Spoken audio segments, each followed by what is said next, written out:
يعني البارحة عندنا رفع الراية احنا وصحن الحسين كله يا حسين، يجي مسؤول الوقف الشيعي يمدح الدولة والحكومة المركزية ويمدح البرلمان. المن هي رفع الراية للحسين، ورفع راية لمحرم، ورفع راية لتهييج الناس وتلتفت الناس. يجي مسؤول من الدولة يجي يقول نشكر الحكومة المركزية على صخام الوجه تشكرها، على مجاعة الناس تشكرها، على ضيم الناس تشكرها، على السرقات تشكرها، تشكر البرلمان على اليمن على الامتيازات اللي عندهم ومدارس الناس مهدمة، تشكرهم على علاجهم بالمستشفيات هم وأهاليهم والناس دواء ما عندهم بالمستشفى وأبرة ما عندهم، تشكرهم على أولادنا اللي ما عندهم كتب بالمدرسة ورحلات، تشكرهم على الشوارع التعبانة وكل شارع بالمدن اسمه شارع الموت.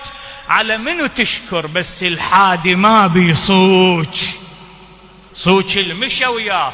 مثل هيج قضية لازم ينتقد ولازم يوجه إلى الكلام. أنت بأي حق في صحن الحسين، صحن الأحرار وصحن الشرفاء، وهاي الدولة اللي بناها الحسين بدمه، شاء الله أن يراني قتيلا وشاء الله أن يراهم سبايا، تجي بعد هذا العمر بصحن الحسين؟ روح بدائرتك، روح بدائرتك سوي مؤتمر صحفي وتوضى بماي المسؤول، روح اغسل وجهك بماي المسؤول، مالنا شغل.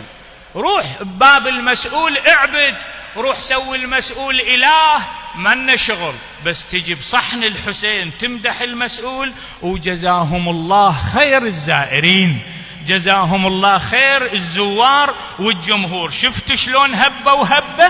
شفتوا شلون صرخة وصرخة؟ شفتوا شلون صاحة وصيحة؟ ما انطوا مجال بحيث الضجيج، بس لأن المايك يمه والسماعات يمه كان يمدح بالحكومة ويمدح بالكذا. احنا ما عندنا مشكلة. وين القرآن؟ جيبوا لنا القرآن. والعباس وابو فاضل ما عندنا مشكلة، إذا المسؤول بخير نذكره بخير.